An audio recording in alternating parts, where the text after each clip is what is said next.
Okay, so once again, good morning, everyone. We are going to start immediately. So we will be expecting other participants to join while we proceed with the program. So as you already know, today you'll be treating revenue generation and business modeling for startups. And as I mentioned, this should be one of the most important topics for startups in the sense that if you're existing as a business and you're not generating revenue, you're not making sales, then it's as good as maybe you're running a non-profit or something. So that's why we've brought in the best to help you figure out your revenue generation strategies and implementable business models that startups can apply. So today we have with us Cynthia Ichisum. Cynthia is the VP at Spark Venture Labs. She's been a startup advisor for over 5 years. She has worked with Talemia Co-Creation Hub, that's CC Hub, VC for Africa, Incumax, Incubator, Fuel Africa, along with other accelerators and VCs.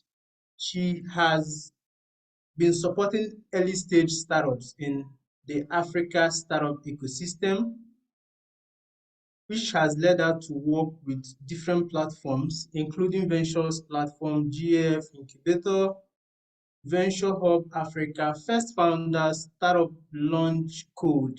She holds an MSc degree in entrepreneurship, innovation and management from Imperial Business School, London.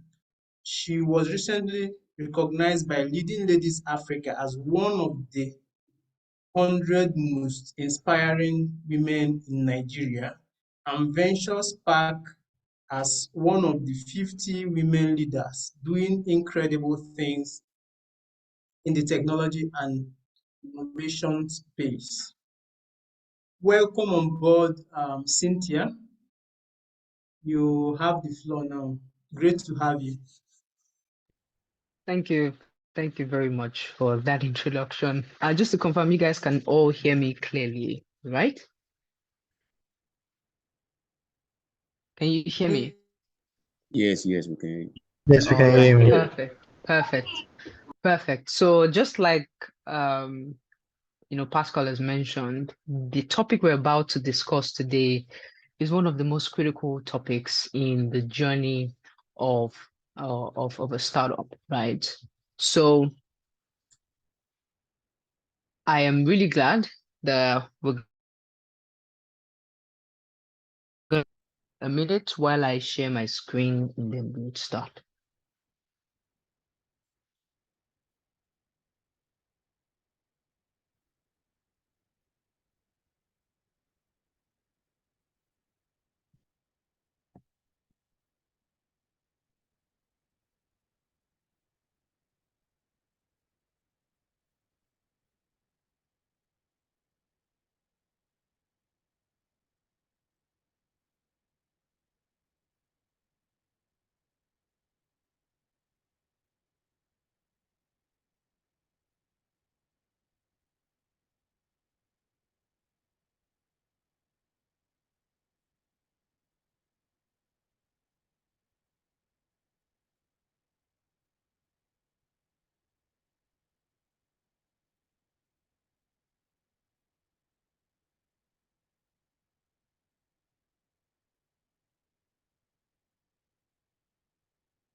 All right.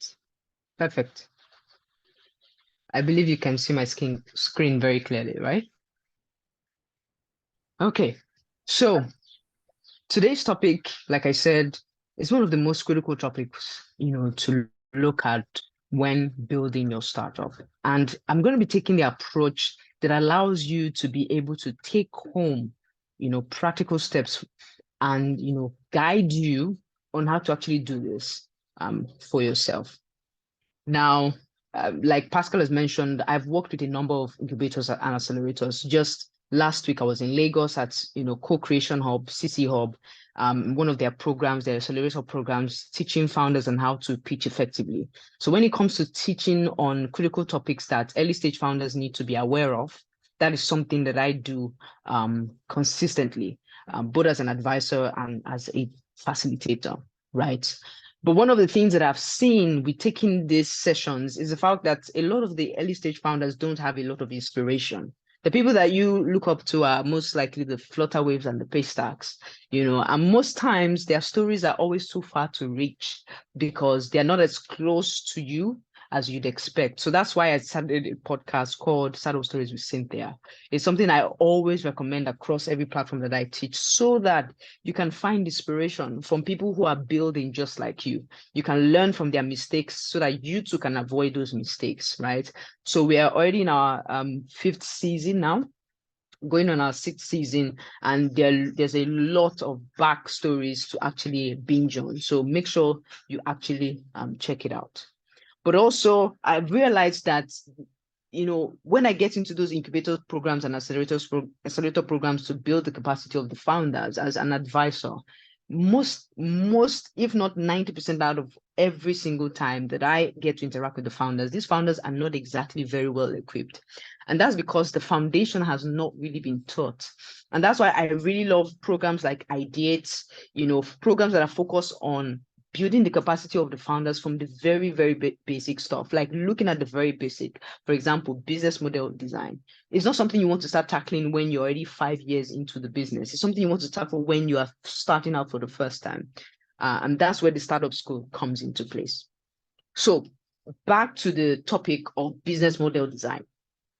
You see, when it comes to business models, right, it is always good that you start addressing the topic of business model when you have tackled these first 4 areas, from problem discovery, solution discovery, problem solution fit, and problem customer fit. And you see why.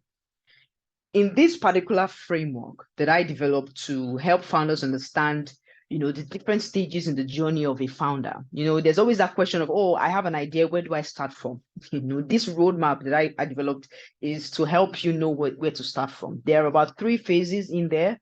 There's the start phase, the scale phase, and the sustain phase, right? So for the start phase, there are, 6 different things you want to address, or 5 things you need to address before you get to product market fit. One of the major signs of a very healthy startup to invest in is product market fit. But the question of how do you find product market fit is what this framework helps you work on. Now, I'm focusing on business model fit. As you can already see, for you to properly design a good business model, you need to have tackled problem, customer, the fit between both, and also for the solution as well. So I'm guessing you've gone through those classes, and I'm coming at a very critical point where you now have to design the business model. So what I want to say to you all listening to me right now is get your notepads, get your pen, pay close attention, because I'm going to be diving in deep into this particular topic in a way that you probably haven't been taught through before. It's going to be very practical, and you will know the difference, but you will only make the most of it when you pay full attention. All right. So let's get into it. First company I want to talk about is Fuzzy. There are 2 companies I want to start off with. Fuzzy is one. I don't know how many of you have heard about this company, Fuzzy, before. Just put it in the chat box. Let's make this very interactive. There's so many parts of this class that is going to be very interactive. So how many of you have heard of Fuzzy in any way before? If you haven't, just say no. If you have, say yes. I just want to know. I want to read the room. I'm waiting. No, okay. Who else? Heard of Fuzzy before? No, okay. No, okay. Who else? No, okay. All right. So it seems like Fuzzy is a very popular company. Anyway, they shut down in 2022. Now, let me tell you the story of Fuzzy. Fuzzy, the founder of Fuzzy came up with this problem solution, an idea that, oh, there are people who have pets and they want to be able to take care of their pets. Let's see how we can, give them access to the resources they need to actually take care of their pets. Hence the vet tech startup in a sense, right? So how it works that anybody who has a pet will just go on the website, order for whatever they need. They had partnerships with, a number of companies. I mean, look at that. They raised $80 million, even down to Series C. They built a B2C model direct to the customer, building an e-commerce website for customers to order, right, the different products that they want to take care of their pets. But guess what? They shut down in 2022. And the reason why they shut down because they didn't have enough revenue to actually keep the company going. Their business model had some issues. Now, I want us to look at this other company. This company is called Airvet. Airvet. This same company is solving the same problem that Fuzzy is also trying to solve when he was alive. And that was the problem of access to, veterinary medication and care for pets, for people who have pets. But their business model was different. And that's the reason why they've been able to stay alive this long, only raising $18 million. And what was their business? What's their approach? They said, okay, we have people who want to take care of pets. However, we also know that there are companies who want to provide employee benefits to their employees. How about we go to those companies and say to them, we are this company and we can help you provide employee benefits to your employees who have animals. You would tell them about us, we will provide the service to them, and you will also have extra benefits of being a company that provides amazing employee perks, right? So this is their business model, B2B2C, which is they now brought in these companies into the mix while still providing to the customer who actually has the pet. You will see that from these two companies, they are solving the same problem, about the same type of solution, which is using tech to actually make available these medications and care to the pets, but their business model was the difference. So the difference between you and success, the difference between you and failure, is how well your business model is designed. This class will save you a lot of headache in the future, such that you will not be like Fuzzy, where you are around, it seems like you're making a lot of noise, there seems to be progress, but your numbers don't work. Why? Because your business model was wrong from the very beginning. You need to make sure that you address this now. Don't get so far into the company, the growth of the company, that you lose out at the end of the day. All right. So now that we have that out of the way, I just want to establish a foundation on what business model is. I am guessing that you guys have heard this term before, and there are quite a number of definitions, out there and the rest. But I want you to look at the business model in a very simple form, which is your plan for how you're going to make money. That's it. You have said, oh, this is the problem you're trying to solve. This is how it needs to be solved. Now, how are you going to make money? And why is that question very important? Because first of all, if you're looking to raise funding, your investors are going to be asking that question. How are these guys going to even make money? Because even if you're expected to grow fast, you're still expected to generate revenue. $100 million in annual recurring revenue for you to be like $1 billion company. So how in the world are these guys going to generate revenue? Because it says a lot. It talks about how long it's going to take for you to make the money, how much you're going to make, and things like that. So your business model is supposed to help you truly define how you're going to make money. And how you're going to make money is just, oh, let's just make money. No, how you're going to make money profitably and sustainably. I'm going to take that again. How you're going to make money sustainably and profitably. It doesn't make sense for you to build a business where you spend 1,500 naira to deliver value, but the only value you're able to receive from the customer is 600 naira. You're not running a business.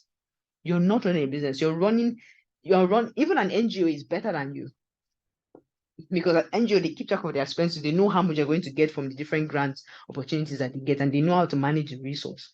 But you're building a business where you're spending so much. So that's where sustainability comes into play, right? And for you to have a successful business model, you need to be thinking about how you fulfill the client's need at a competitive price and at a sustainable cost. Trust me, we're going to dive deep into all these areas pretty soon. So I have nothing to worry about. All of these concepts will be broken down, into bits for you to fully grasp it. So, but just have that in mind.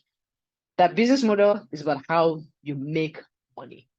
And when it comes to business models, I know there are several examples out there. Can you give me an example of business models that you have encountered before? You can put it in the chat box. Examples of business models that you've seen, encountered, and maybe probably even used before. Anybody, just give it a go. Give it a go. Freemium, all right. Really good. Anita. Yeah. Who else? Business models that you've encountered. Monthly subscription. Yes. Okay. Who else? Come on. You guys can do it. I believe in you. Annual subscription. Okay. Monthly, annual license fees. Okay. Good. What else? What else? Advertisement. Good, good, good. Anyone else? One more person. Give me something. Commission per transaction, percentage per sale.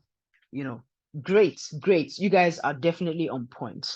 There are a lot of business models. I mean, I could go on from the freemium model, which is where you give something away for free, you upgrade to get some extra premium services and products, right? You have subscription. We have a lot of companies who adopt subscription. I'm not sure I need to even go into detail on that because you guys are very familiar with it. We have marketplace business model. You build a marketplace, people get to sell. This is very different from aggregator business model. For aggregator business model, unlike the marketplace, you go with your own identity, your brand identity, and you sell based on your own brand identity. But in aggregator business model, you come under the umbrella of the brand identity of the company that is providing that aggregation. So the people who own the houses on Airbnb don't showcase their business name. They just say that they are Airbnb, right? Same thing with Uber and the like. So that's for that difference. Then we have pay as you go. So the more you use, the more you pay. We've got fee for a service, right? We've got fee for a service. Then razor blade. Razor blade is pretty simple. You offer something at a more affordable price. And then the idea is that by the time they keep using it, you offer more products like value-added service, like somebody said, right? But you have to keep paying to keep using that initial product that they offered. So like in the case of HP, you buy a printer, but you still have to buy ink, right? It tends to be expensive over time. So you also have your ad business. Someone mentioned that already. You have transactional where you just buy your stuff, just go on the website and you just buy. That's it. There's no other form of sale that happens even after, just a one-time buy. But now, yes, there are a lot of business models. However, founders tend to make a very big mistake. And the mistake that founders make is they just go out, search for the different types of business models, and then just copy and paste. Oh my word. That can be the most disastrous thing you can ever do to yourself. Where, because there is this democracy in terms of the knowledge of the different business models, people just go pick 1, 2, and you just combine and say, that's the business model. That's how we're going to make money. We're going to offer a subscription. That's one of the most amazing things when I hear founders pitch. I was just 2 days ago or 3 days ago, I was at the Founders Cabal demo pitch day. I was the judge, so I got to listen to a lot of the pitches, close to about 30 pitches, right? And You could tell when a founder is just trying to say, oh, we're going to use the subscription model, then after we'll now use the transaction, then after we'll now use commission. This is how we're going to make money. And then you can't seem to tie, the relationship between the business model and the actual service that they're providing, right? You can't seem to tie it. So this is the big mistake that founders make. And what I want to do with this class is to teach you how to design business models. That's what I want to do. How to design your own, so the business model that is ideal for your own business. And that is something you need to understand, that not every business model would work for you. Not every business model will work for you. You need to know what works for your own startup. And that's what we're going to do. So, are you ready? Are you ready? If you're ready, just put in chat box, I'm ready. You can put some fire emoji. You can, just put, I'm ready. All right. Ready. Awesome. Manuela, you're ready. And Anita, you're ready. Well done. Okay. Great. So let's get into how to design business models. Let's get into it. The first thing is how you view business models. You need to understand that business models is all about value exchange. These two words, value exchange, is the foundation for every single part of the design process. You need to understand that when you're designing business models, you're designing how value is being exchanged between the different stakeholders in that relationship. I'll take it again. When it comes to business models, for you to fully design a proper business model, you need to think about how value will be exchanged between the two stakeholders. This is the principle about business models. So as you can see, business model is equal to value exchange. It's just like every single part of this world. You as a human, you eat and then you release, right? You release through the backyard. So, but you eat in the front yard and you release in the backyard. I don't think I need to go into detail. You already get me. There's always this exchange. Someone is giving something, another person is receiving. There is giving and receiving. Giving, that's how life works. You give and you receive. You plant your seed and then you see results in the trees and the fruits. And that's the way business model is, where as a business, you're not just constantly receiving, or you're not just constantly giving. There is an exchange of value. There's an exchange of value, okay? And so how do you go about this? You need to go about it by answering these 5 important questions. Number 1, who are the stakeholders? Who are the stakeholders? This will become very relevant as we get into some practicals.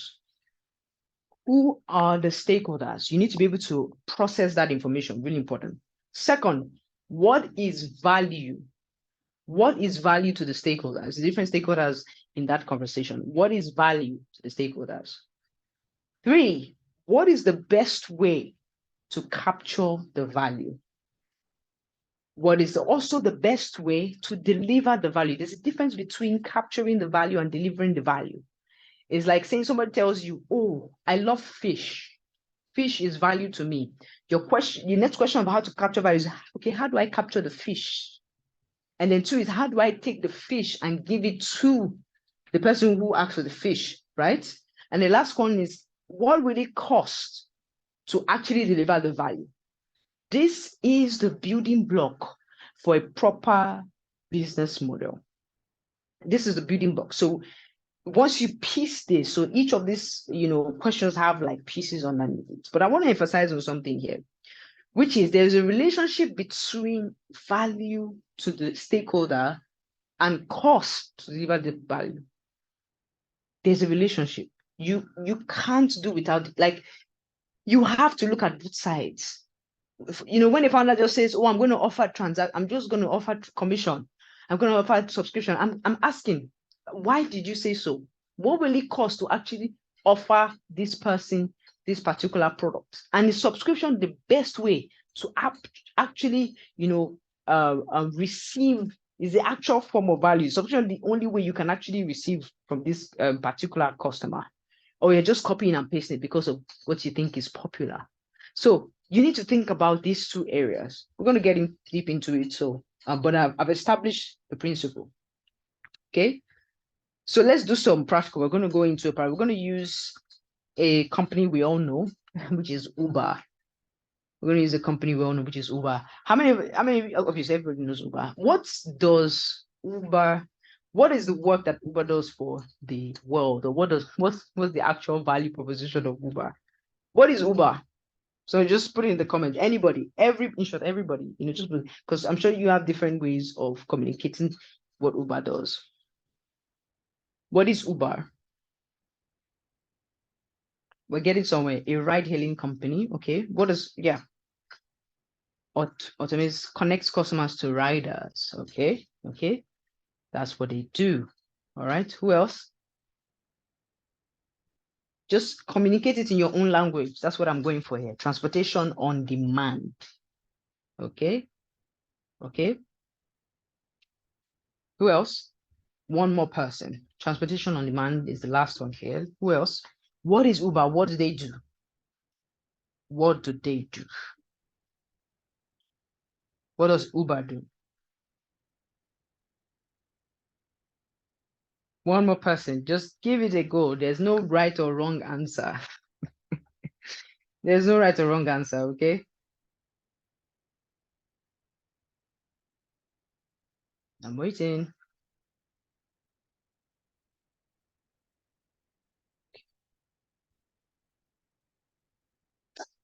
All right, easy transportation. Easy transportation, access to transportation from the comfort of your home. Great, great, lovely, lovely. Connecting commuters to drivers. Lovely, lovely. So yes, all of you are right, because I mean, Uber is very popular. Now, let's dissect Uber's stakeholders. Remember the first one, who are the stakeholders, right? Let's dissect Uber stakeholders. You can see from the image here, Uber is right here at this corner, right? And you see, remember what I said, giving and receiving. So there is an exchange between people. So it's never just one line, it's two lines, okay? Uber is giving and receiving from drivers, and Uber is receiving and giving to users, and also the government. The government is also important in this conversation, because as you've seen with what's going on across the globe, governments are trying to get involved in what Uber is doing and things like that. I mean, Uber is an established business, so we can already tell what's going on. And then they also have third parties, cities who also get data from what they do, right? So these are the stakeholders of Uber, and I believe everybody can agree to this. Next question. So now I'm showing you this because this is how you're supposed to approach this, okay? You look at your company or the idea or the problem you're trying to solve, and you define who are the critical people in this conversation. So just do that on your piece of paper. If this was a live class, I would have just gone round to look at everything one by one. But just get a clear part of your notebook, because I'm going to be giving 2 or 3 people the opportunity to share what they've done with the lessons, right? So get a clear part of your notepad and draw out your own stakeholder connection, right? So if you've done it, just give me like a thumbs up on the comment section, then I'll just go ahead. Once I see about 3 or 4 people, I'll go ahead. So I'm guessing you guys are like maybe you have an idea at least, right? Ideation stage. So there should be something that you have going on as a startup, right? So draw out the stakeholder relationship. If you've done it, just give a thumbs up, because we're going to do this together. Okay, we're doing it together.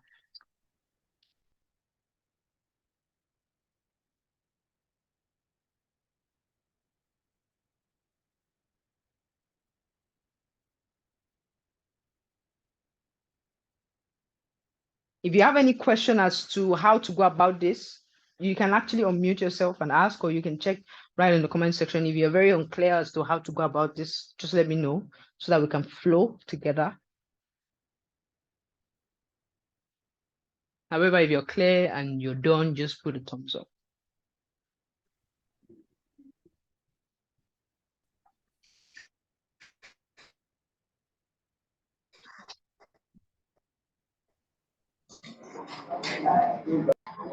Okay, someone has a question? Okay.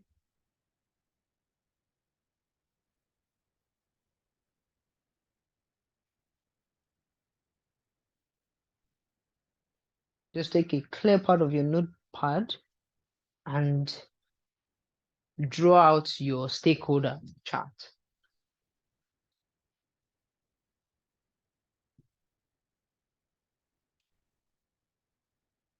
If you have any questions, as to how to go about it, just let me know. Okay. You can have like 3 or 4 or 5 stakeholders, but just make sure that you have those stakeholders, clearly written.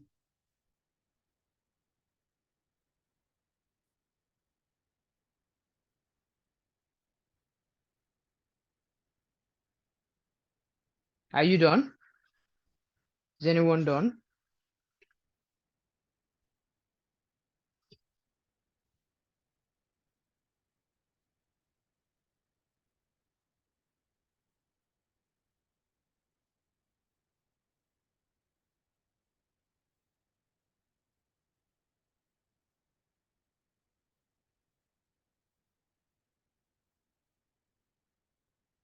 Okay, no one. Is there a challenge? I'm yet to see anybody put a signal that they're actually done. It's actually very simple. Okay, great. Ugochukwu is done. Who else is done? It's a very simple chart that you can create easily. The hard part is still coming. Well, maybe not the hard part, but the more detailed part is still coming. So I expect this one to be, done quickly. Who else? I want to see like 2 or 3 people because there's going to be a quick presentation. Done. Great, Abbas. Great. Who else? We're learning how to design. Okay, great. We're learning how to design. So you design by, doing. So practical, you do it. Okay. All right, great. So we have 3 people who are actually done. Now let's go to the next part. By the way, if you're still working on it and you get to finish it while I'm talking, you can still indicate that you're actually done. Don't just end it, continue, okay? But use one ear to listen to what I have to say. All right, next part. What is the value? What got locked out? Oh, okay. So you can see my screen, right? We're talking about different stakeholders, right? Back to how to actually design. Yes. So how to design business models. So the first part is identifying your stakeholders. As you can see in this example of Uber, you define your stakeholders. So that's what you're doing. So for Uber stakeholders, the user, value exchange, back and forth, drivers, back and forth, government, they also have a relationship with the government and also a relationship with third parties. So for your own startup or your own idea, define the different stakeholders. That's what you're doing. Got it, right? Are you doing? Yes, thank you. All right, great. So next part, what is value to the customer of Uber? I want to ask that question to you. What is value? When you think about the customer of Uber, the user of Uber, what is value to them? Anybody? What is value to them? What do you think the customer sees as value? If you've used Uber before, at least okay, good riding experience. Yes. Who else? What is value to the customer of Uber? What will make them give them a thumbs up, like a 5-star review to Uber? Anybody? I mean, should have all used Uber. We've seen convenience. All right. That is value to customer. Access, safe, flexibility. Beautiful. We're going somewhere. Remember, as I'm doing this, you're also thinking about it from your startup side as well. This is a very practical class. So you ask, what is value to my user. So remember, we're taking one end of the, we're actually going to take one end of the stakeholders. I mean, value to drivers is definitely different from, value to users, which is also different from value to third parties and value to. So we're going to just focus on value to the user. But later on, we'll look at what value could be to other guys.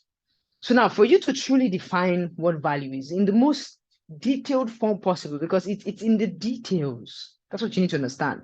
It's in the details. And the first thing you want to do is recognize the pain, because that's when you can truly define value, right? You recognize the pain. What prevents, this is the user, the user is actually communicating that. What you're asking your user, because I'm expecting that you've gone through this whole problem discovery phase, how to actually go about talking to users. So one of the questions you want to ask is, what's preventing you from achieving this goal of easy transportation? Like, what's preventing you? The first thing is, they say pain hassle. Like, it's always an issue when trying to make payment. Two is, it's always difficult to find a ride. If you're not, if that this is without Uber, basically trying to find some flagging down different cabs, you also have to explain to the driver, oh, have you been here before? Okay, is it by the left or by the right? Have you tried using drop before? You can imagine the hassle of trying to explain to the driver where you're actually going to, especially if they give you an address that is very, just number one, Tejo or Show Streets. The guy will probably not know where that is, right? Then unfriendly experience. So because of that informal relationship, there's always this unfriendly experience that they have. The public transport is also slow. So if you think about it in the context of the US, you have to take the bus, you have to take the train. Sometimes you plan to leave by 5 a.m. and probably get there in time, but you end up spending like years. Even in Nigeria, people experience that as well. Late arrivals, which is also connected to it being slow. And there's also a problem of language. If you're speaking to someone who is Hausa speaking and you're not Hausa speaking, there's always going to be that barrier, right? Which is the first part. So for you now, think about it from your customer's end, because that's one of the things you realize about designing a business model. You're not thinking about yourself, okay? You're not thinking about yourself. There's nothing about you in this. That's what you need to understand about business. Business is about serving others. It's about serving other people. People focused, okay? So first, one thing I want you to do now is to answer this question. What is preventing your user from getting the value that they're looking to have, right? So we define what value is to Uber, to the customers of Uber, right? To the people who use Uber. What's the most important thing to them? Then we now ask the question of what's preventing them from actually enjoying that. More or less like with their current, what are the issues that they have with their already existing options? That's how you approach it. So think about your own startup right now and just put that in there in the next page of your booklet.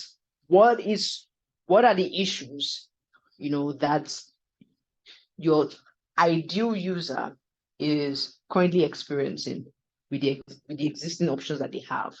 What are the challenges with the existing options?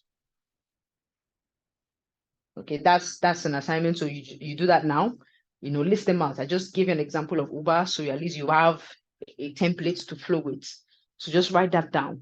What are the pain problems with the already existing option? Once you're done with that, do it the same way. Give me a thumbs up or put done, right? Remember, I'll be selecting at least 3 of you to present to me, to the entire class once you're done. So, and it's an opportunity for me to also give feedback. Okay. So what are the problems? And also, even if you don't get to present, it's for your own, it's also a very good way for you to look at your business deeply. Okay. So I encourage you to write it down. So I'll give you a few minutes to do that. Once you're done, put the thumbs up.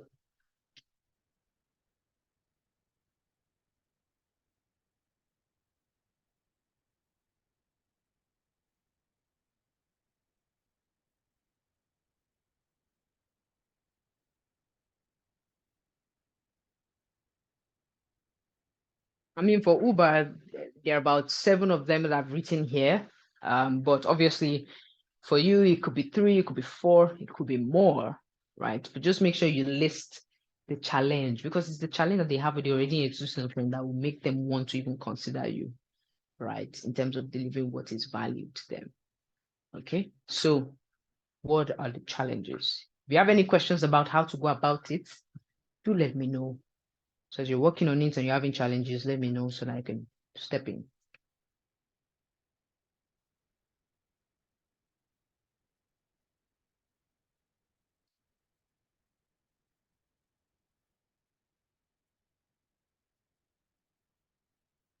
And as always, once you're done, just put the thumbs up or just say done. I'll move on when I see about 2 or 3 people. Okay. Done with the what? Is that a mistake? Done with the C hats. Don't know if that was a mistake. But I'm guessing you're done with the question of the pain problem.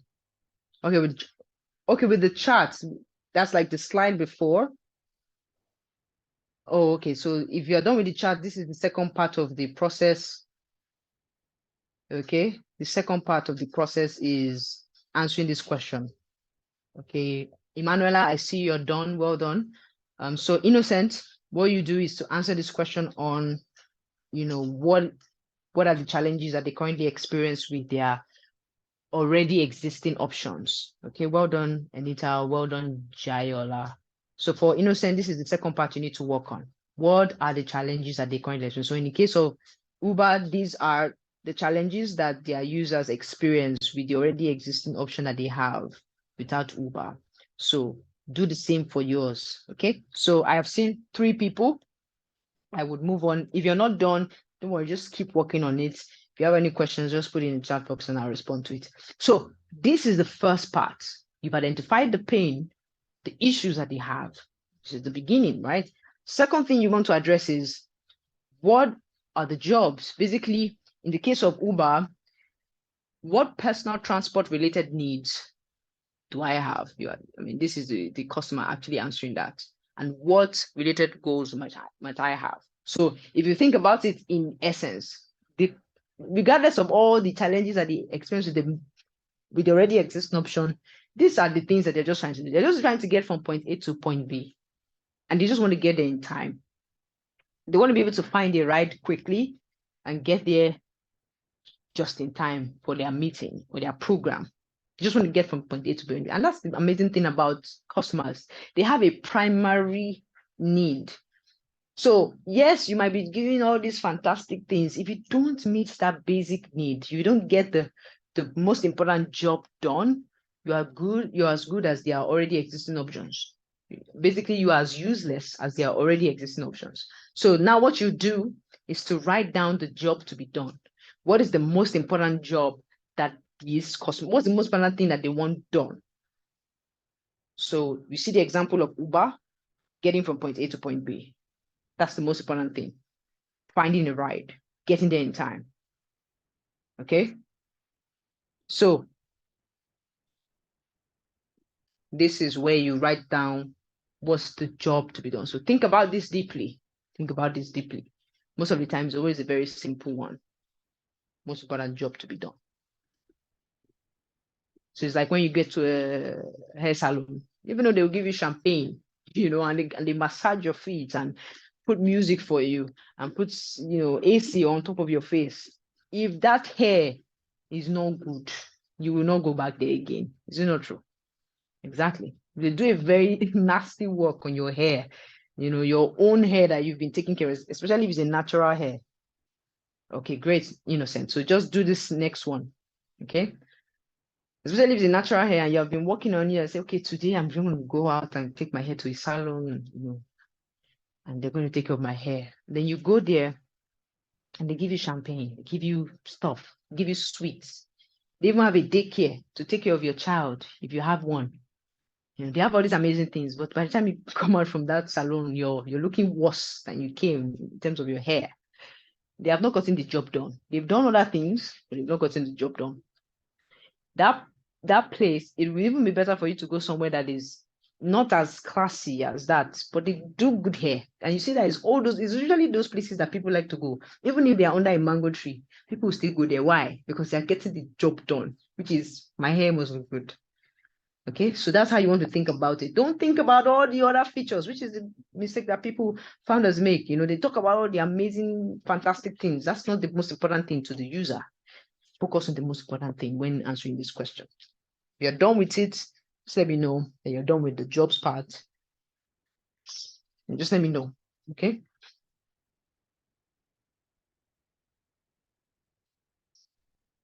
Focus on the job to be done. Most important thing. Also, if you have any questions, if you need me to explain further, just let me know. I'll explain further.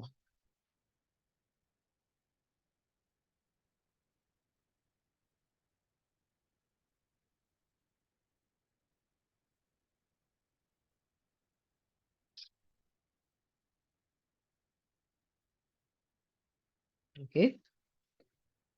For some reason, this is taking longer. I was actually expecting it to be quicker. But yeah, once you're done, just put it done, okay? If you have any questions, let me know.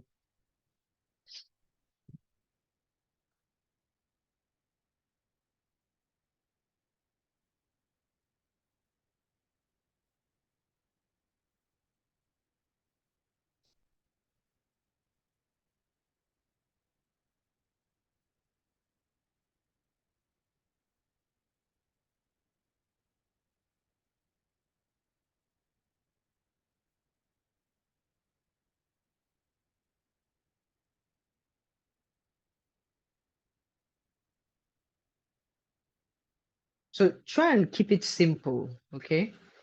Try and keep it simple. The most important thing, you don't need to get into like a whole long sentence, right? Maybe that's where the challenge is. Keep it simple. It's a very simple task that they need done.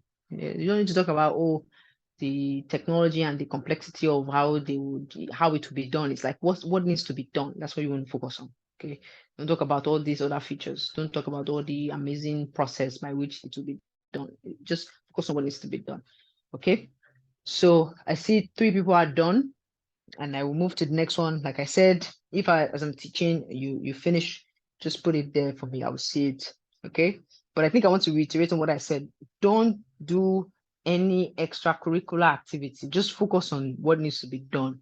Notice in these jobs to be done, there's nothing about all those extra things. It's just I want to get from point A to point B. Okay, please. All right, next slide.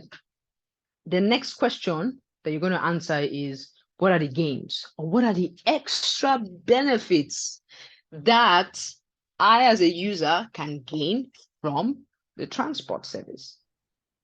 So the user in the case of Uber is saying, okay, I want to be able to keep track of my cost, right? I want to be able to keep track of my cost. I want to know where my ride is. I want to know where the ride is in advance. I want to be able to know the estimated time of arrival, ETA, how long it will take for me to get there. Because remember the pain point, which is it takes a long time. I get there late. So for me, as a user, I want to know when I'm going to get there. I want to also be able to give feedback, because remember the pain point about unfriendly service. So I want to be able to give feedback and let anybody know, like whoever is in charge, that this guy messed up. I also want to be able to share ride details with my close ones, because I want them to be able to keep track for me, because safety is important for me. And then I want to be able to keep track of my past rides and just monitor my expenses when it comes to how I spend money. So these are other benefits. Remember, there is the main job, but I mean, I wouldn't mind if you give me all these other things. But if you do this main job, no problem. But if you can give me extra benefits, awesome, right? So if you think about it, this is actually how you're able to build competitive advantage. I don't know if you guys have seen this company that came into the space, the logistics, the mobility space. Have you guys heard of Rider? Has anybody heard of Rider? RIDA. Anybody? Well, I've even used it. If you've used it, you can even tell me if you've used it.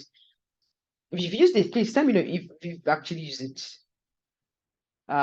So has anybody here used Rider? Has anybody here used Rider? Anybody?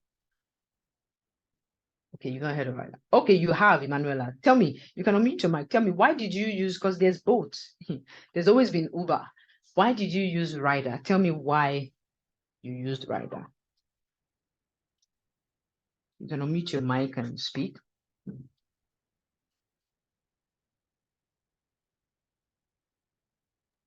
Okay, so I use rider because you can negotiate the prices and it doesn't increase with time, unlike Uber. Right. But you never use it. Okay. So thank you, Emanuela. So you would see that this is how you build competitive advantage. So in the case of Uber, the already existing option is the local transport, public transport option. Now, in the case of rider entering into the mobility market, the already existing option is Uber and Bolt. Do you get it? The already existing option is Uber and Bolt. So the question they're asking the user, if you go back to the site, which is the pain, what is the issue you have with the already existing option? And so people communicated that the issue I have is just like Manuela mentioned, I don't know whether I'm going to spend 50K or whether I'm going to spend 5K by the time I'm done with this trip. And that's an issue for me. That's an issue for me. Do you get? Which is, the issue that they have. What other challenges do people have with boats? Some, I don't know, you also cannot negotiate. So like price is a big issue, basically. Getting to know how much I'm going to spend, right? Because these boats and Uber people are very expensive and price is an issue. So right, I came into the market and said, okay, I am going to focus on the job to be done, because the job to be done of moving from A to B is also very important. But there's also another job to be done here, which is being able to give a fixed price. And with the way Uber and Bolt is designed, theirs is variable. It depends on distance, time, and all those things. But Ryder said, okay, how can we make it fixed? Which is, remember that question of how do we capture the value? How do we deliver the value? So they said, let's get these guys to negotiate at the beginning of the trip. So you see, that's how they were able to build such traction. And now almost everybody is using Rider. I mean, when I got to Lagos, I didn't even think twice. Boats, no way. I've heard a lot of my friends communicate how they're spending 25K on transport. I'm like, what are you doing? Where are you going to? And I'm in Abuja, so you can imagine how big of a difference that is. That's like traveling to another state and coming back and still having change. Maybe not in this economy, but I think you can travel to a couple of states from Abuja and still have change. But yeah, that is, now I'm giving you guys practical example of how they were able to run through this. Now, now we've identified the job, the pain, the gains. The next thing we're going to go to is the value exchange chart. So the first chart I showed you, if you look very closely, I only showed you the stakeholders. You can see that, right? Now, we're going to be looking at what value is being exchanged between the stakeholders. I mean, there's a lot of value exchange in the case of Uber because now they're a much more bigger company. But when they first started, there was the primary value that was being exchanged. And who can guess what that is? The primary value that was being exchanged between the user and the Uber company. Just put it in the chat box. I mean, now they're doing a lot of things. I think this is where partners tend to miss the point. You are not supposed to be Uber today. You're supposed to be Uber when Uber just started. This means you don't need to have all the features in the world. It's not necessary. Focus on the job to be done. That's why I have to, show you that side. What's the most important job to be done? There are extra things you can do for me, but I just want this job to be done. And that was how Uber started. They just focused on connecting drivers. Even how they did it was one of the most funniest model. The app wasn't even functional as it is, fantastic looking today, right? You get, but when they first started, it was nothing close to it. Nothing close to it. All right. So convenient rides that can be ordered from your phone. So if you look at this, I believe you can follow my cursor, right? You will see this arrow that is going to Uber, and guess what's the let's start with Uber giving to the user, because the first place is you actually as a company giving to the user. What is the first and most important thing? Being able to take an order, right? They also release basically car dispatching, payment processing, receipt issuance, car tracking, estimated ETAs, right? And then the Uber application itself, and then marketing and awareness. But this is the value that Uber is right now giving to the user. However, for yours might not be as detailed as this, or it may be, right? Depending on all the things that you feel like you can give to them. But what I want you to do out of this particular part of the slide is to be able to identify what's the most important value that needs to be exchanged for me to be valued in the hearts of my user. So I missed all the other amazing benefits you can give to them. There should be the primary one. All right, back to our conversation. So as Uber is giving them this, the user is also giving them value. Remember, we are talking about business model. Okay, let's not forget, we're talking about business model. And business model is about value exchange. Value exchange. So what is happening here? The user is able to place an order, payment is being made, and they release their data, their location, their details, and things like that. In the case of the user, between the user and the driver, all of this is happening inside the Uber's ecosystem. Okay, Uber's ecosystem is everybody that Uber is interacting with, to be able to fully deliver its value as Uber.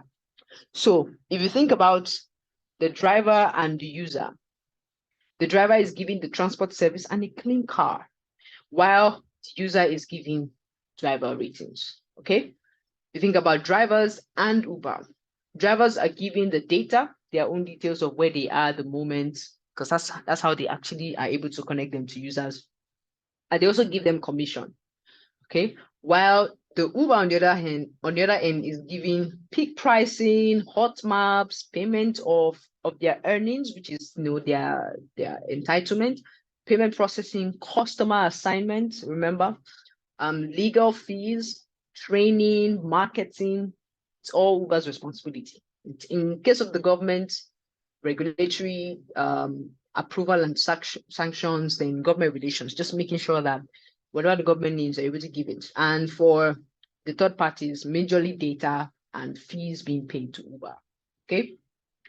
So if you were to look at the money sign is appearing here, here, and here, but we'll get into the detail much later, right?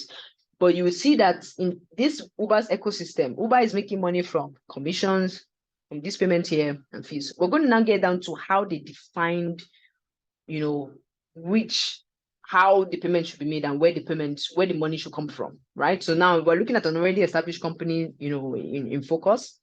But in terms of yours, we're going to get down to how to actually define that, which is all part of the business model. But so far, any questions? I want to take questions before we get into the next bit. Is everything clear so far, or do you need me to explain something from everything I've said?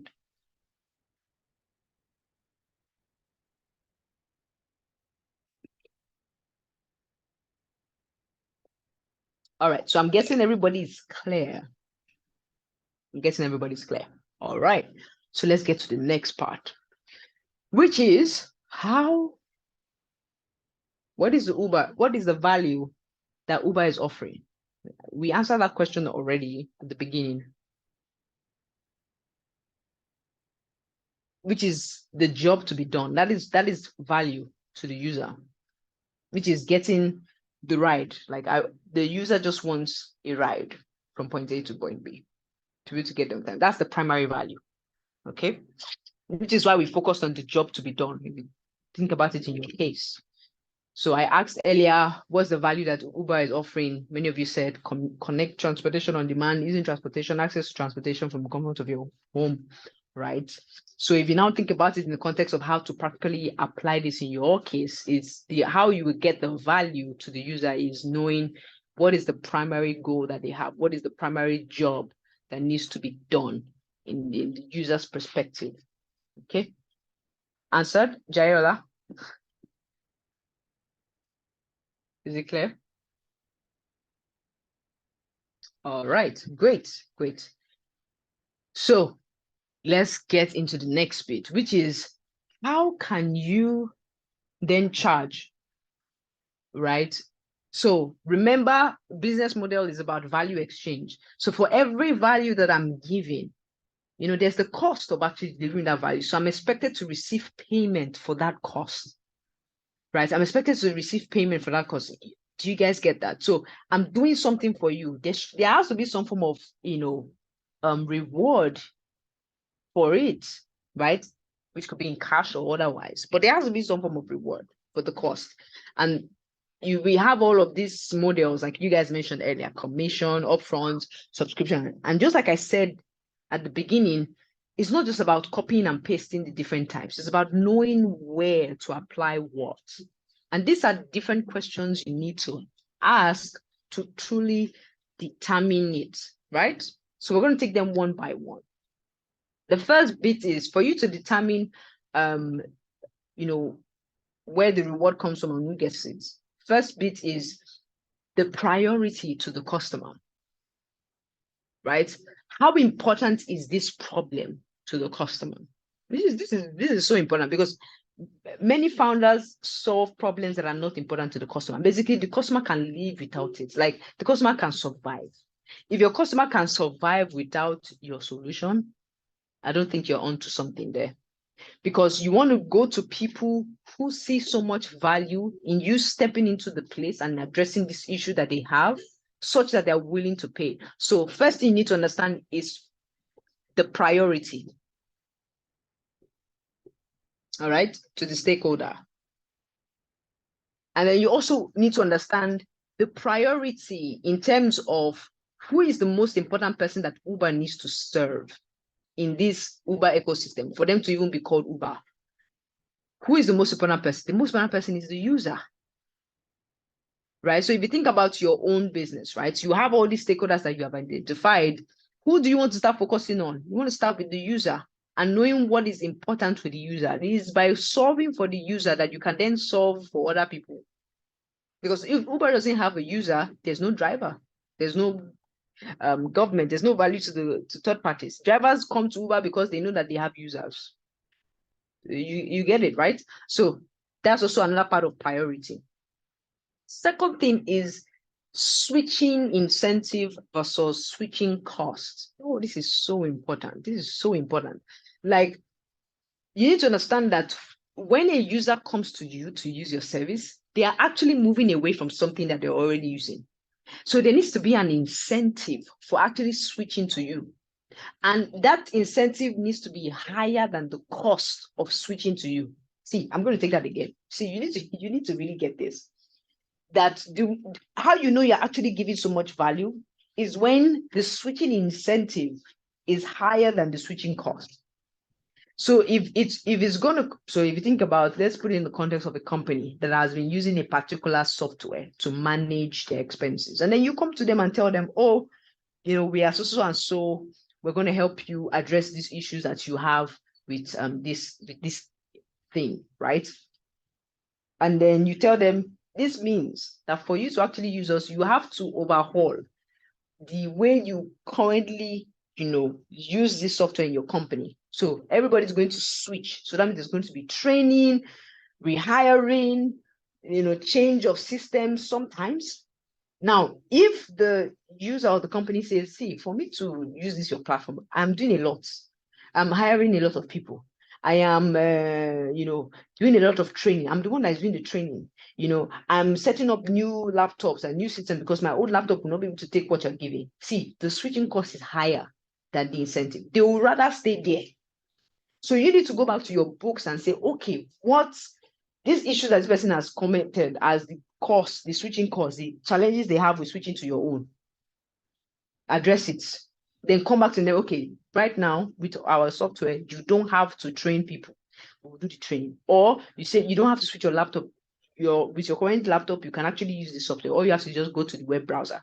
And they will say, okay, using the web browser, I have to use data. Before that, I don't used to use data. Do you get what I'm saying? So there's that back and forth with the user trying to understand that element of switching costs versus the switching incentive, right? Switching cost versus, because this is where you are able to now know the price. So if you realize that it is hard for your user to come on board your platform, now let me break this down. If your user, if it's going to take your user a lot to actually decide to use you, you probably want to consider giving them an incentive to use you. So you probably give them, that's why you see companies doing freemium, okay? They will give you an opportunity to use them for 14 days to test and experience the value, because they're probably guessing whether or not you'll be able to do this for them. So they say, okay, come on board, we'll give you, we'll give you an opportunity to use us for 14 days. And then they hope that by the time you use it for 14 days, there's now a higher incentive to actually use yours.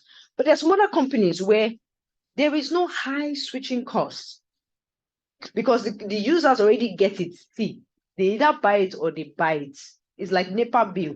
You don't need freemium for NEPA bill. You already get it. Either you pay your bills or you stay in darkness. So the NEPA companies and AEDC and they don't need to offer you free, okay, so that you can see the value of us, and all of that. Same thing with solar systems. There's some companies that give you the opportunity to have solar. Okay, use us for like 1 month and see, and tell the difference. If the switching cost is high, you might have to consider freemium. I hope you guys are getting it. It's all connected, but you need to get the principles right. For yours, you may not have high switching costs, so you don't need to do freemium. If you do freemium, you're shooting your leg on the foot. You're actually costing yourself a whole lot. And how would you know? It's by having the conversation with the customer, by understanding what, like, the issue, how big of an issue it is with the already existing option, and then what it would take for them to move from their already existing option to yours. If the switching cost is not high, they will pay you. They'll be willing to pay you 10 times more what they're paying the already existing option, because they know that you'll be able to give them the value, right, that you have to give.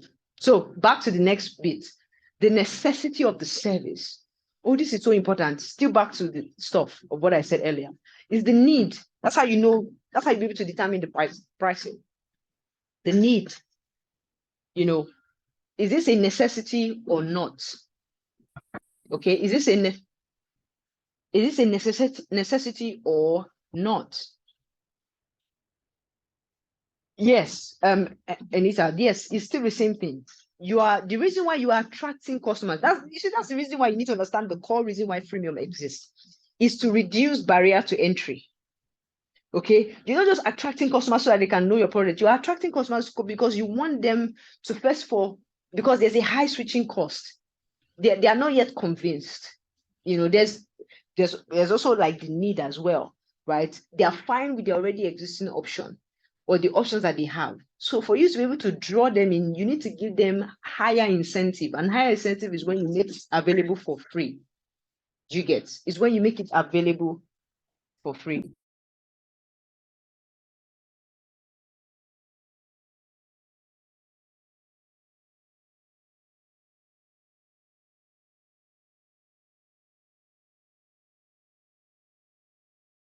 So did you get that?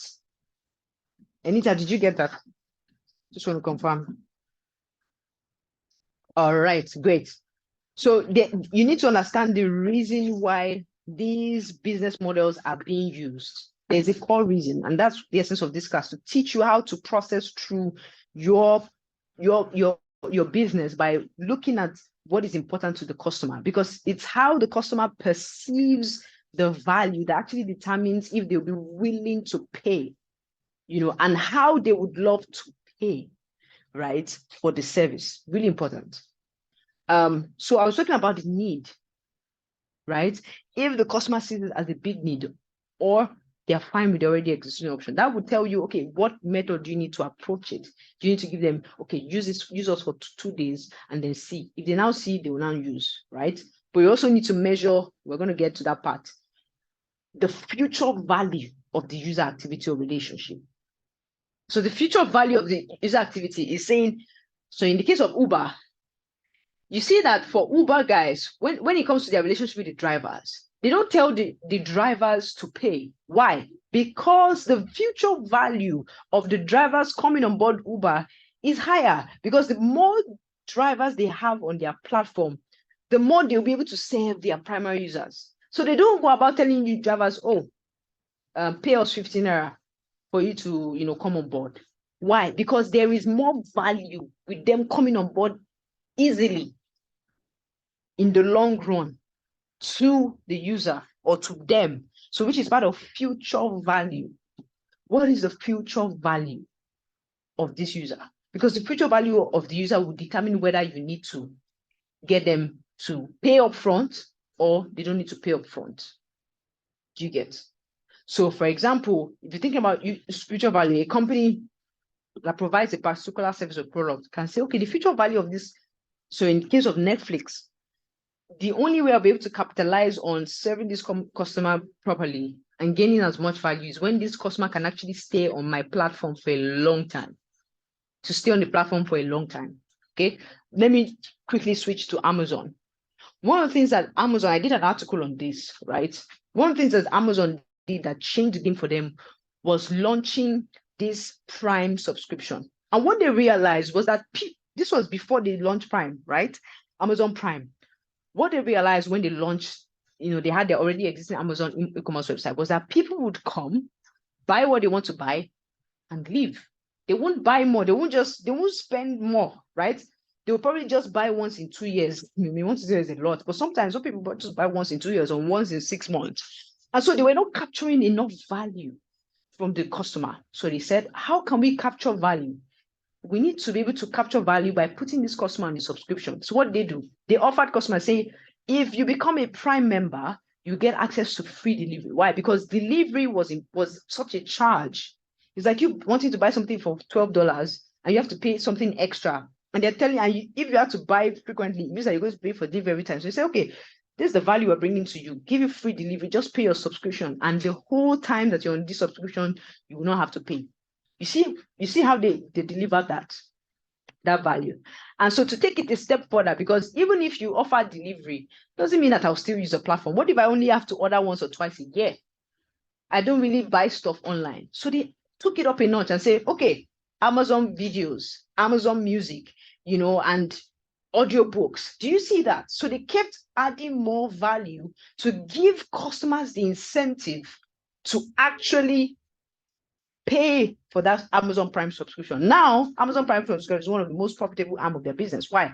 Because one customer that joins in January gives them more value in the next 5-10 years.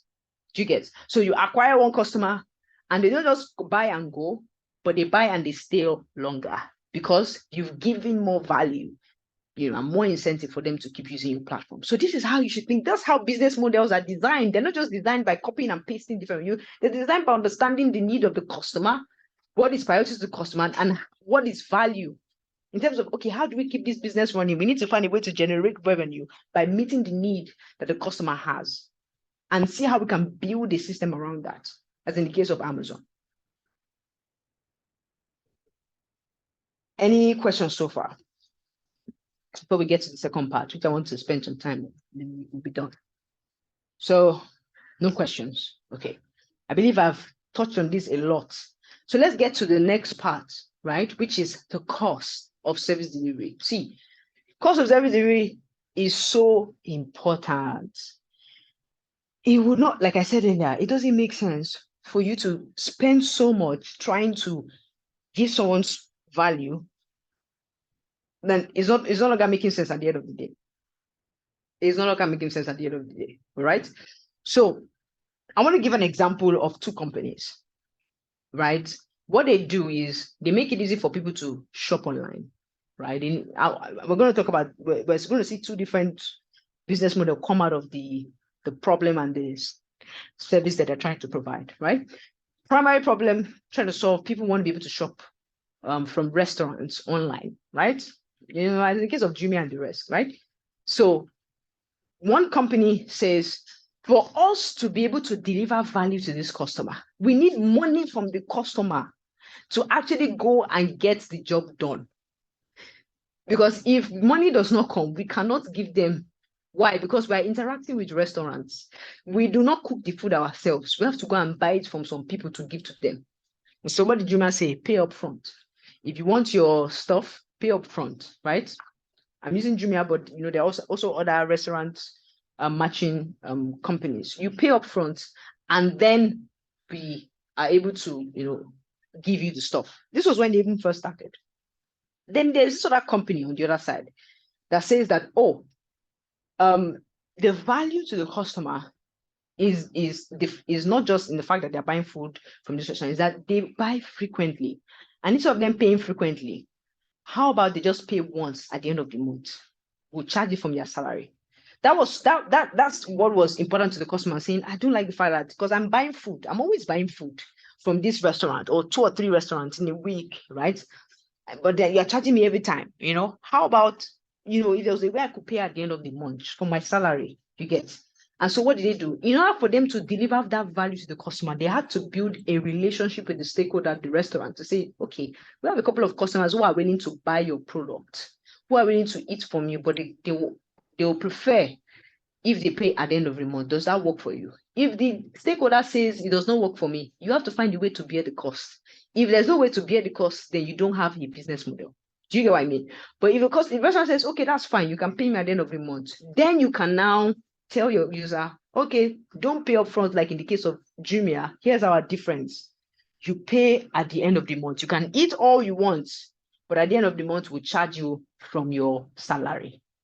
Do you get? 2 different business models, same problem they're trying to solve, but you were able to address it by understanding the need and talking to the stakeholder to see what kind of payment structure or revenue model will work.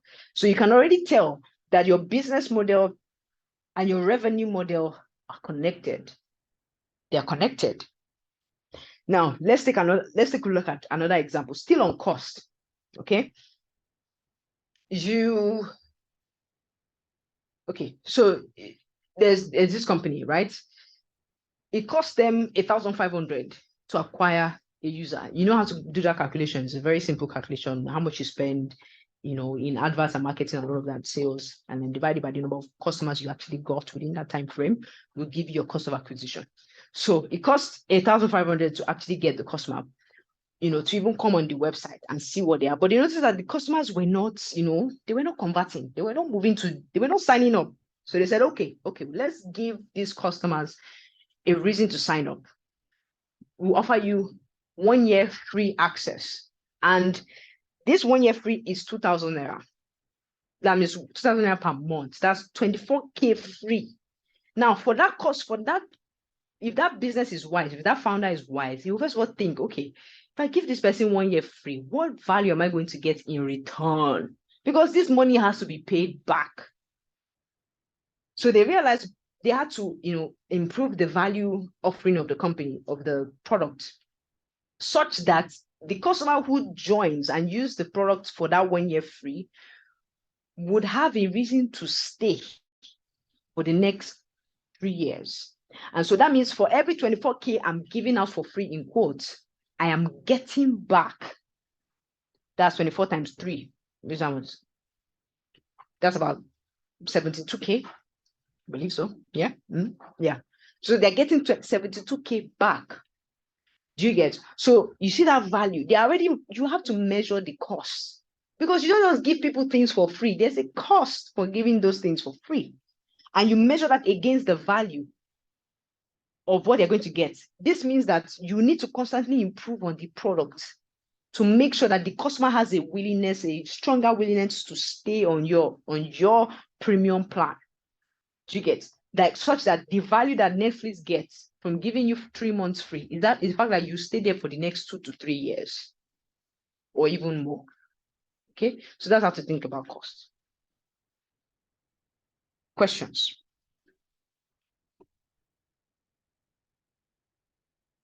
Questions? Okay, I take it that there's no questions. All right, let me wrap things up. Okay, at the end of everything, I've given you different scenarios, giving different examples. At the end of everything, you need to recognize there's this thing called price sensitivity. So you also need to make sure that you charge at the right price, right?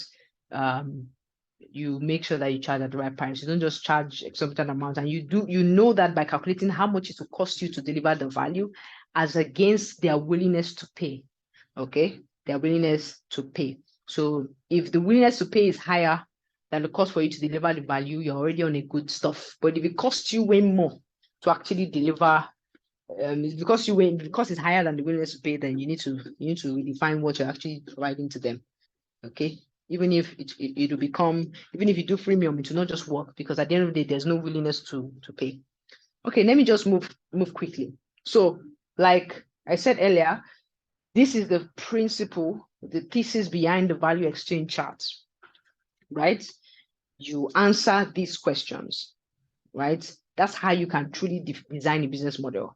So you're not just copying, oh, these are the different types of business, let me just copy. You're just knowing what works for your user, what is required in this particular moment, and how can you deliver it. So at the end of the day, you need to be able to evolve, okay? Know when to evolve. You don't stay the same. If you think about Uber, they've launched new business models, launch new ways of capturing value, new ways for capturing. For example, at the beginning, they were not giving users the opportunity to schedule rides ahead of time, but they had to introduce that because customers were demanding for that. It's taking a lot of time for me to find my driver. How about I pay extra? I'm willing to pay extra money for you to give me a driver that will come to my address at the exact time that I want him to come. You see that? The job to be done, the pain that is being experienced. Now you can define the business model and how much, and generate revenue from that. Okay, so not only will I be taking questions, I'm going to be giving two people. I really can't do three because I know I'm already out of time. I'm going to be giving two people the opportunity to share with me their results, okay, on what they worked on. So I saw that a number of people were very consistent. One person I'm going to select for this is Emanuela. Okay, I see Emanuela. Then the second person will be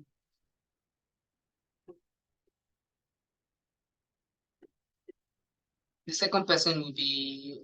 name I saw. Jayola, yes, Jayola Ilori. So just share with me what you've written down. So let me start with Emanuela. Emanuela, you go ahead first.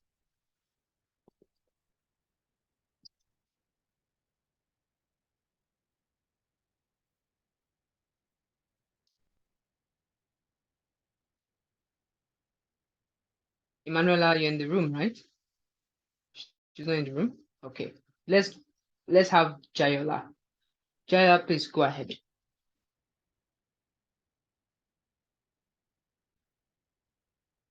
The person to replace Emanuela would be Engineer Anita.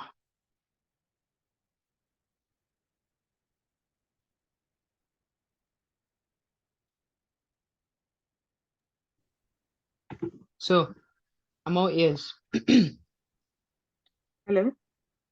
Yes, I can hear you. Hello, everyone. Can you hear me? Yes. Hi, Cynthia. Nice to connect with you here again. You're welcome. Okay. So first, I'll start with the charts. For the charts, my business engine room, which is a platform to connect users in a construction marketplace that is basically virtual, where you can meet vendors, you can meet professionals when you want to build a project, or if you are in the construction industry or architectural industry or engineering industry. So for the third parties basically involves The stakeholders, you mean, right? yes, for the stakeholders. I think the charts Yes. you have third Yes. party Yes. user. Yeah.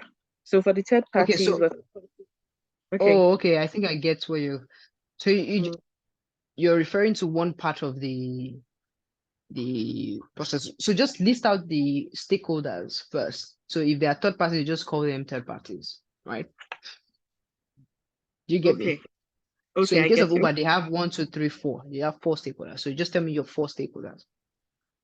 Okay, for my 4 stakeholders, first the government, in terms of the regulatory bodies like COREN, NSC, etc.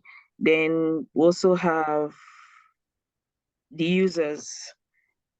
In the instance of the users, we have the users in terms of individuals, like engineering professionals, young engineering professionals who are tech savvy, because it's not everyone that is. Then student professionals, Gen Zs, the very younger population.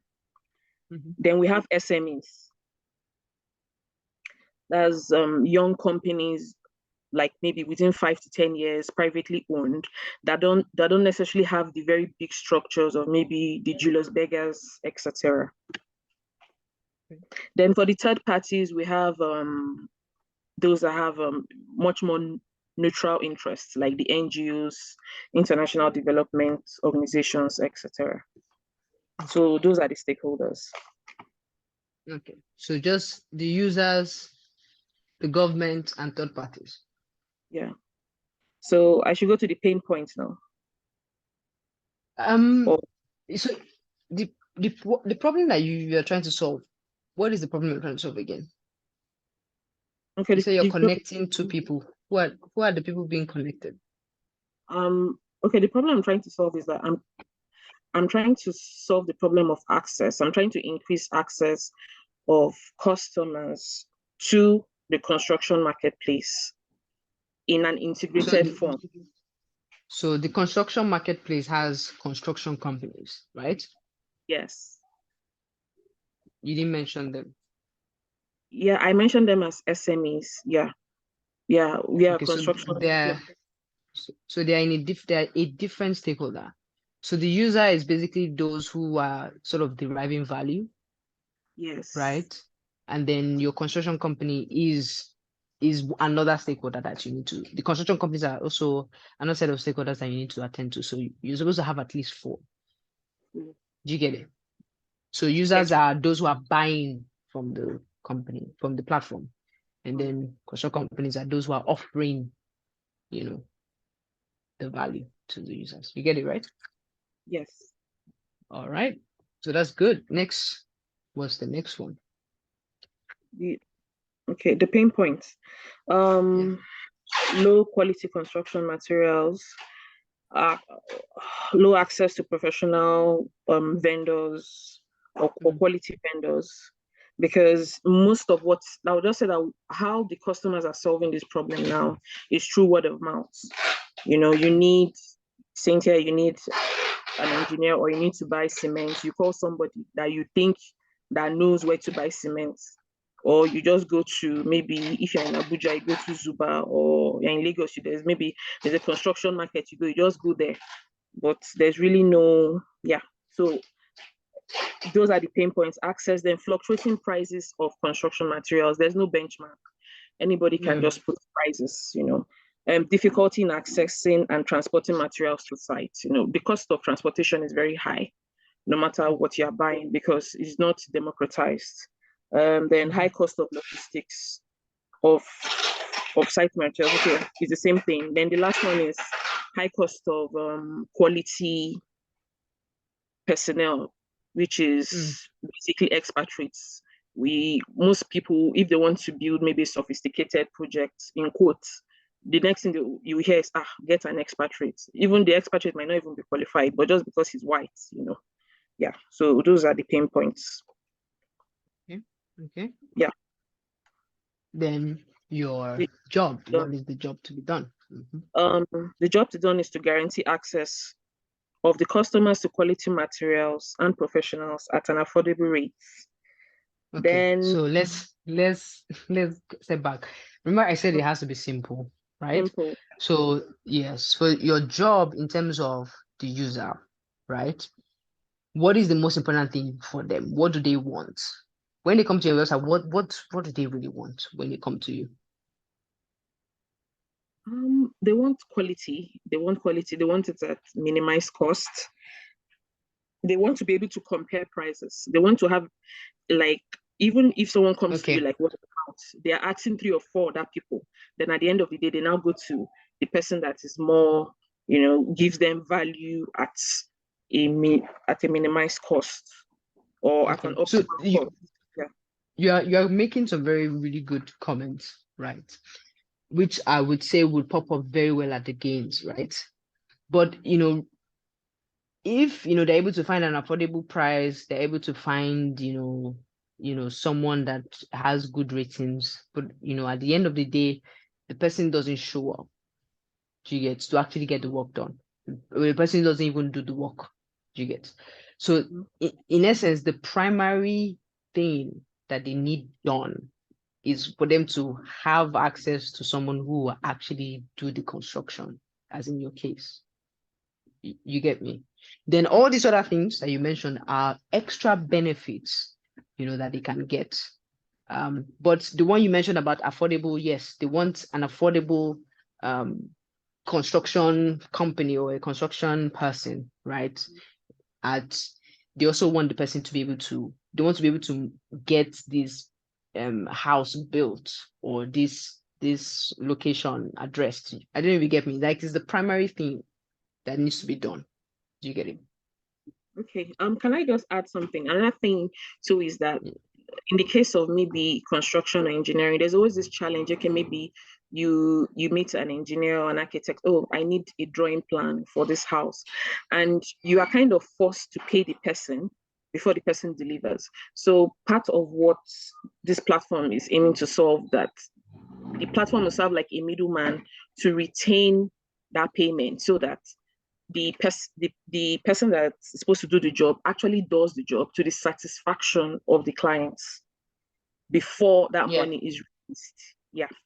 So, That's so another that is same point. Yeah. that in itself is would pop up at how you will capture the value, right? Okay. In terms of the most important thing to the user is, I want to be able to say that I paid for something and I got what I paid for. Right. Do you get how you now go about ensuring that that person gets what she paid for is now this system, this escrow system. Do you get? Do you get it? So it's always good to be able to know that difference, because it will help you have a clear head as to what to focus on, and the most important need, and then how you deliver that value. But yeah, well done. Okay. So the Thank next you. part, Extra benefit. is the extra benefits. Okay. I just mentioned one. Guaranteed services Uh-huh. and money back on bad reviews. Mm-hmm. Then the customer can be able to keep track of their projects and project costs. Mm-hmm. They are Mm-hmm. able to have an overview of their prospective vendor and professional handling any project. Then Mm-hmm. lastly, they're able to compare prices in the construction marketplace and not just be forced to use one person. Okay, good. Well done. That's really good. So just for every other person, I probably won't be able to take this, person. So Jariola, there's no need. At least you've gotten the feedback from, Anita's review.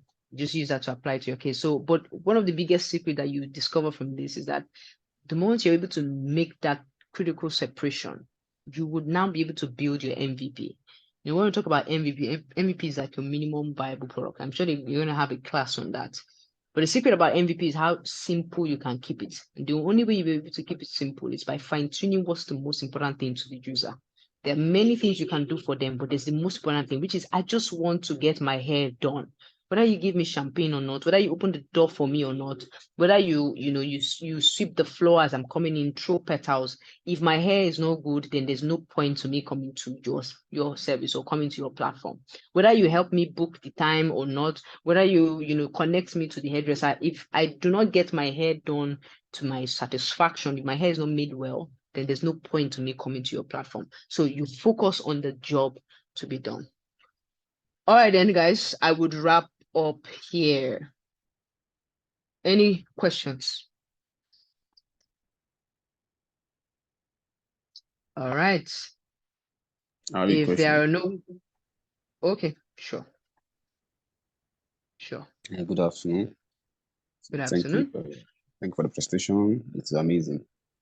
Well, my question is, what's the best way, or as in the best thing to use to secure a partnership?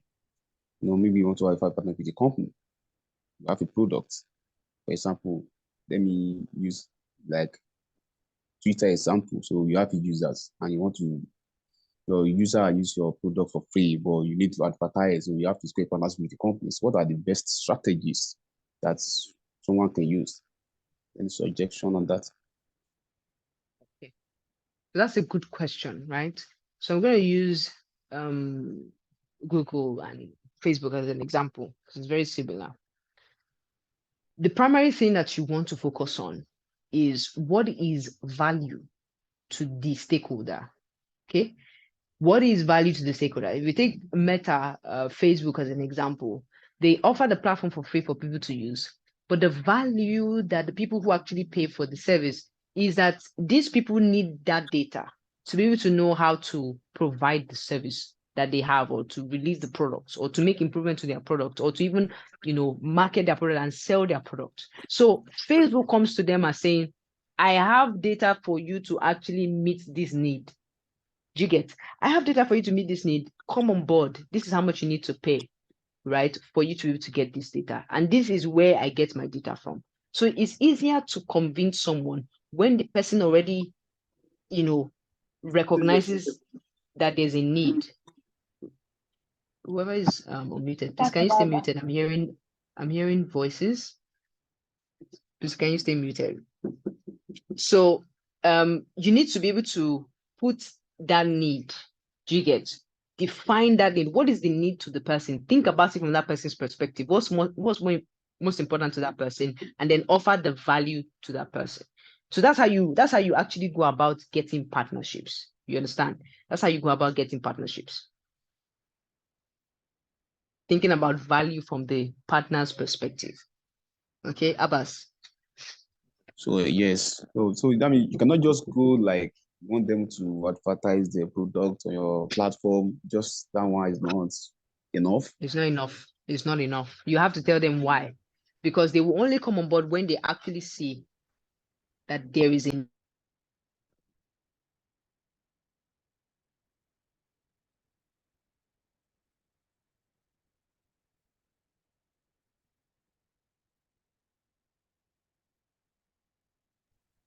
Do you get? Yes. Can you hear me? Yes. Because there's a very high chance that there's somebody else who is also giving them the opportunity to advertise on their platform. You need to convince them that yes, you are going to this person to receive, to put your adverts, but you're only able to reach 1,000 people. Through us, you can reach 15,000 people. Now that's value to the cost to the stakeholder. Okay. Okay. Now let me use a case study. Maybe you have a sport product and you need Adidas. Adidas already advertising on Facebook, on Google, whatever. But your product is a sport. Target sporting. So sports talent, sports man, sports women, you spend on sports. So you need Adidas to come and advertise. Is that a follow? Because you are in sports. Maybe they have sporting products like jersey and rest. So whoever you're going to speak to, the most important thing is to know if it is better for them to focus on what they're doing now or actually jump on the ship with you. What is most important to Adidas? Why should Adidas come on board? Adidas is a big company. They are obviously reaching lots of people. You need to be able to say, okay, by doing, let me give an example.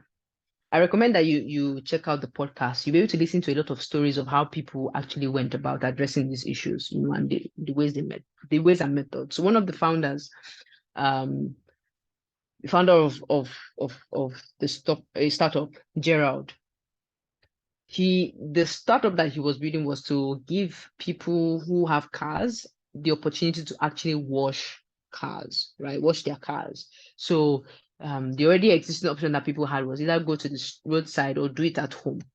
So at that time, this many years back, at that time, he had to develop a way of, okay, first question, where are these people? Where do people park their cars the most? And they realized that people park their cars the most at supermarkets, like large car park areas, like ShopRite and the rest. So they realized that if people are parking their cars, then that means that would be a perfect spot for us to set up this. The next thing they had to address is what are we going to tell ShopRite that would make ShopRite decide to give us a space in their car park to actually wash the cars. So what did they do? They have to understand what is value to ShopRite. What ShopRite does, or the company that runs ShopRite, I'm using ShopRite. ShopRite is just a part of the entire mall. So they have to look at the mall entirely. So when you think about the mall, what's value to the mall? The mall just wants to make money for rental space. So they said to the mall, see, if you give us, you have your already existing spaces that you're giving out for rent, which is supposed to give you a specific amount of revenue, which you have already calculated. I want to give you the opportunity to make extra on that, on this same amount of space. People are not paying you to park, but I can give you the opportunity to rent out a portion of this your car park and make extra so amount of money, from our business. So we pay you a particular amount of money per rent. That was value. It was very clear because this is priority. My priority as a mall owner is to make money for the space that I've bought, the land. And you're telling me that I can make, 10% more money and I don't have to do anything extra. I don't have to build anything. You do all the building. That is value. So think about it more on value to them, more than just what you think is good for the business. What is value to this person you're going to preach to? So listen to the podcast. You get a lot of stories from them. Okay. All right. So it's clear, right, Abbas? Yes, thank you very much, Aku. You're welcome. Okay, so I'll take that as the last question. I wish you all the best in your entire program. You can stay in touch with me by connecting with me on LinkedIn, Instagram, and Twitter, as well as my website and podcast. Thank you for having me. Over to you, Pascal. Yeah. Thank you very much, Chisom. It was an amazing session. I enjoyed it myself. For the gem you've rolled out, I believe everyone enjoyed the class. Hi everyone, hope you enjoyed your time with Chisom.